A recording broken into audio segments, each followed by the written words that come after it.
ಸಮಾಲೋಚನೆ ಡಿಜಿಟಲ್ಗೆ ಸ್ವಾಗತ. ಗ್ರೇಟರ್ ಬೆಂಗಳೂರು ಪ್ರಾಧಿಕಾರವು ಬಿಡದಿ ಹೋಬಳಿಯ ಕಂಚುಗಾರನಹಳ್ಳಿ ಮತ್ತು ಬೈರಮಂಗಲ ಗ್ರಾಮ ಪಂಚಾಯಿತಿ ವ್ಯಾಪ್ತಿಯ 9600 ಎಕರೆ ವ್ಯವಸಾಯ ಯೋಗ್ಯ ಮತ್ತು ಗೋಮಾಳ ಜಮೀನನ್ನು ಸರ್ಕಾರವು ಕಬಳಿಸಲು ಮಾಡುತ್ತಿರುವ ಪ್ರಯತ್ನವನ್ನು ನಾವು ವಿರೋಧಿಸುತ್ತೇವೆ. ನಮ್ಮ ಜೀವ ಕೊಟ್ಟರೂ ಭೂಮಿ ಕೊಡುವುದಿಲ್ಲ ಎಂದು ರೈತರು ಶಪಥ ಮಾಡಿದ್ದಾರೆ. ಕೂಡಲೇ ಸರ್ಕಾರವು ಜಮೀನು ಭೂಸ್ವಾಧೀನ ಕೈಬಿಡದಿದ್ದರೆ ಮೇ ತಿಂಗಳಿನಲ್ಲಿ ಸಾವಿರಾರು ರೈತರು ಪಾದಯಾತ್ರೆಯಲ್ಲಿ ರಾಮನಗರಕ್ಕೆ ಬಂದು ಜಿಲ್ಲಾಧಿಕಾರಿ ಕಚೇರಿಗೆ ಮುತ್ತಿಗೆ ಹಾಕುತ್ತೇವೆ ಎಂದು ಇಲ್ಲಿನ ರೈತರು ಎಚ್ಚರಿಕೆ ನೀಡಿದ್ದಾರೆ. ಸರ್ಕಾರ ಭೂ ಸ್ವಾಧೀನ ಮಾಡಿಕೊಡ್ತದೆ, ಅದು ವಿರುದ್ಧವಾಗಿ ನಾವು ರೈತಗಳೆಲ್ಲ ಇದ್ದೀವಿ. ನೀವು ಸರ್ಕಾರಕ್ಕೆ ಮನವಿ ಮಾಡಬೇಕು ಅಂತ ಹೇಳಿ ಒತ್ತಾಯವನ್ನು ಮಾಡ್ಬಿಟ್ಟು ಬಂದಿದ್ವಿ.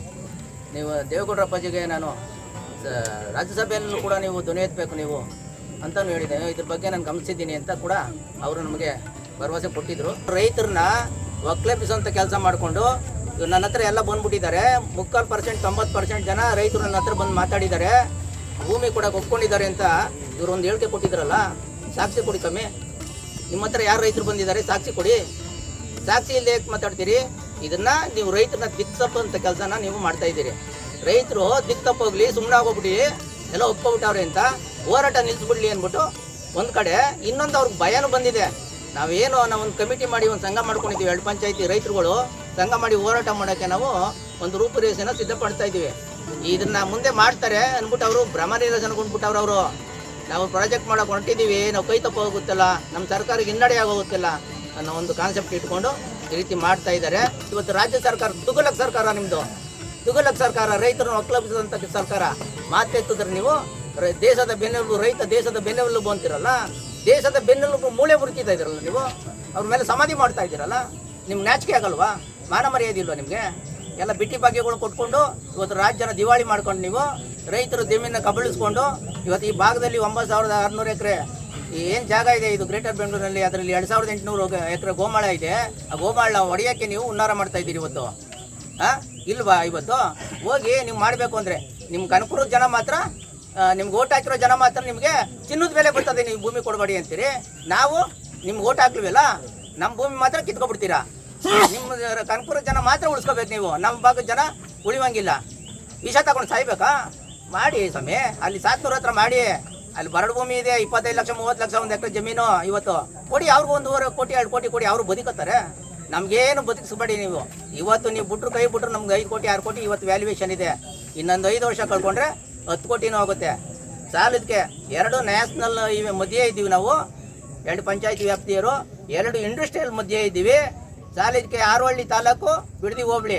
ಆರವಳ್ಳಿ ತಾಲೂಕು ನಾಳೆ ಇನ್ನೊಂದು 5 ವರ್ಷದಲ್ಲಿ ಮೆಟ್ರೋ ಬರುತ್ತೆ, ಬಿಡದಿಗೂ ಮೆಟ್ರೋ ಬರುತ್ತೆ. ಅವಾಗ ನಮ್ಮ ಭೂಮಿ ಮೇಲೆ ನೋಡಿ ಸ್ವಾಮಿ ನೀವು ಏನು ರೇಟ್ ಆಗುತ್ತೆ ಅಂತ. ನಿಮ್ಮಿಂದ ನಾವು ಉದ್ಧಾರ ಏನಾಗಬೇಕಾಗಿಲ್ಲ. ನಮ್ಮ ಬಿಡಿ, ನಾವು ಉದ್ಧಾರ ಮಾಡ್ಕೋತೀವಿ. ರೈತರು ಗೊತ್ತಿದೆ. ನೀವೇನೇ ಮಾಡಿದ್ರು ನಾವು ರೈತರು ಹೋರಾಟನ ಹತ್ತಿಕ್ಕಕ್ಕೆ ನಿಮ್ಮ ಕೈಲಿ ಸಾಧ್ಯನೇ ಇಲ್ಲ. ನಿಮ್ಗಿನ ತಾಕತ್ತು 10 ಪಟ್ಟು ತಾಕತ್ತು ನಮ್ಮ ರೈತರಿಗಿದೆ. ಅರ್ಥ ಆಯ್ತಾ? ನಿಮ್ಗಿನ ತಾಕತ್ತು 10 ಪಟ್ಟು ತಾಕತ್ತು ನಮಗಿದೆ. ನಮ್ಮ ತಾಕತ್ತೇನು ಅಂತ ಸಂಘ ಮಾಡಿದ್ದೀವಿ. ನಾಳೆ ಬೈರ್ಮಂಗಲದಿಂದ ಡೇಟ್ ಹಾಕ್ತೀವಿ. ಇದೆ 8ನೇ ತಾರೀಕು ಅಂದ್ಕೊಂಡಿದ್ದೀವಿ ನಾವೆಲ್ಲ.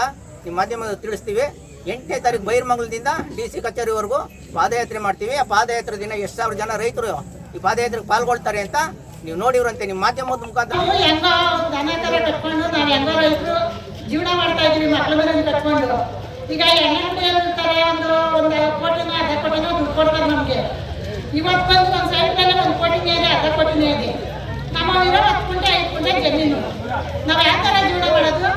ಈಗ ಬಂದರೆ ನೀವು 3 ಬೇಕಾದ್ರೆ ಓಟ್ ಬೇಕಾದ್ರೆ ಬರ್ತೀರಿ, ಮಣ್ಣನ ತಿಂಗಳೇ ತಂದೆ ಮಾಡ್ತೀರಿ. ಈಗ ರೈತ ಭೂಮಿ ಏನಾದ್ರೆ ಎಷ್ಟನೇ ನೀವು ಬಂದು ನಮ್ಗೆ ಕೇಳಿದ್ದೀರಾ? ಅಲ್ಲ, ರೈತ ಭೂಮಿ ಎಷ್ಟನೇ ಮನೆ ಹತ್ರ ಬಂದು ನಮ್ಗೇನಾದ್ರು ಕೇಳಿ ಮಾತಾಡಿದ್ದೀರಾ? ಬಂದು ಮನೆ ಹತ್ರ ಬಂದು ನಾವು ಅಟೈ ಮಾಡ್ತಾ ಇದ್ದೀವಿ ಕಣಮ್ಮ, ನಿಮ್ಗೆ ಅಡ್ಡ ಮಕ್ಕಳು ಇಷ್ಟವ್ರೆ, ನಿಮ್ಮ ಮನೇಲಿ ಎಷ್ಟು ಚೆನ್ನಾಗಿದೆ ಅಂತ ಕೇಳಬೇಕಾಯ್ತು. ಕೇಳಿದ್ರೆ ನೀವೆಲ್ಲ ನಿಂತ್ಕೊಂಡು ಅಟೈ ಮಾಡ್ಕೊತೀವಿ ಅಂತಂದ್ರೆ ನಾವು ಯಾವ ಥರ ಮಾಡೋಣ? ನಾವು ನೋಡ್ತೀವಿ, ನಾವಿನ್ನ ಒಂದು 4 ತಿಂಗಳು ನೋಡ್ತೀವಿ. ನಮ್ಮ ರೈತರು ಹೆಂಗಸರೇ ಆಗಲಿ ಗಂಡಸರೇ ಆಗಲಿ ಎಲ್ಲ ಅಜ್ಜಿ ಮುಟ್ಟಿರು ಅವನಿರು ಎಲ್ಲ ಅವರೇ. ನಮ್ಮನ್ನ ಯಾವ ಫ್ಯಾಕ್ಟ್ರಿಗೂ ಕರ್ಕೊಳ್ಳಲ್ಲ, ಯಾರಿಗೂ ಕರ್ಕೊಳ್ಳಲ್ಲ. ಎಲ್ಲ ಆ ಕಡೆ ದೇಶದವ್ರು ಬಂದು ಜೀವನ ಮಾಡ್ತಾರೆ. ನಮ್ಮ ಜನನ ಅವ್ರು ಯಾರು ಕರ್ಕೊತಾ ಇಲ್ಲ, ಕಸ ಗುಡ್ಸಕ್ಕೂ ಕರ್ಕೊತಾ ಇಲ್ಲ ನಮ್ಮನ್ನ.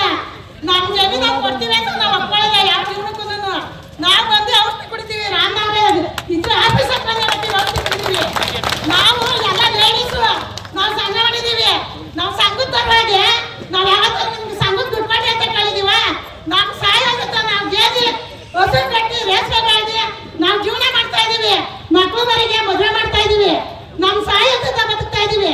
ನಮ್ಮ ರೈತರು ನಮ್ಮ ಜಮೀನು ಮಾತ್ರ ನೀವು ಯಾರು ಬರಬೇಡಿ. ನಾವು ಬೇಕು ಅಂದ್ರೆ ಯಾರೋ ಒಬ್ರು ಬಂದು ಒಂದು 5 ಕೋಟಿ 10 ಕೋಟಿ ತಗೋತಾರೆ, ಮಕ್ಳಿಗೆ ಮದುವೆನ ಏನೋ ಮಾಡ್ಕೋತಾರೆ, ಒಂದು ಮನೆ ಕಟ್ಕೋತಾರೆ. ಇರೋ ಗಂಟ ನಮ್ಮ ಮಕ್ಕಳು ನಮ್ಮ ತಲೆ ಗಂಟ ನಮ್ಮ ಭೂಮಿ ಇರಲಿ ಅಷ್ಟೇ. ನಮಗೆ ಭೂ ಸ್ವಾಧೀನ ಬೇಡ, ಅಕ್ವೈರ್ ಯಾವುದೇ ಕಾರಣಕ್ಕೂ ಮಾಡಬೇಡಿ. ಈ ಕಾಂಗ್ರೆಸ್ನವ್ರು ಏನು ಮಾಡಿದ್ದಾರೆ ಅಂದರೆ ಯಾರು ರೈತರನ್ನ ಕೇಳೇ ಇಲ್ಲ. DK ಶಿವಕುಮಾರೇ ಆಗಿರಲಿ, ಬಾಲಕೃಷ್ಣ ಅವರೇ ಆಗಿರಲಿ, ಅಥವಾ ಗ್ರೇಟರ್ ಬೆಂಗಳೂರು ಪ್ರಾಧಿಕಾರದ ಅಧ್ಯಕ್ಷರೇ ಯಾರು ಕೇಳಿಲ್ಲ. ಅವ್ರಿಗೆ ಇಷ್ಟ ಬಂದಂಗೆ ಸುಮ್ಮನೆ ನಾವು ಅಕ್ವೈರ್ ಮಾಡ್ತಿದ್ದೀವಿ ಅಂತಲೇ ಸ್ಟೇಟ್ಮೆಂಟ್ ಕೊಡ್ತಾನೆ ಬರ್ತಿದ್ದಾರೆ. ಯಾವುದೇ ರೀತಿಯಾದಂತಹ ಮಾಹಿತಿ ಇಲ್ಲದೆ ಅಥವಾ ರೈತರುಗಳನ್ನೆಲ್ಲ ಸೇರಿಸಿ ಸಭೆ ಮಾಡದೆ ಏನು ಮಾಡದೆ ನಾವು ಅಕ್ವೈರ್ ಮಾಡ್ತೀವಿ ಅಂತಾನೆ ಹೇಳ್ತಿದ್ದಾರೆ. ಮೊನ್ನೆ ಏನ್ ಮಾಡಿದ್ದಾರೆ, ಎಲ್ಲರಿಗೂ ನೋಟಿಸ್ಗಳನ್ನ ಅಷ್ಟು ಇಶ್ಯೂ ಮಾಡಿದ್ದಾರೆ.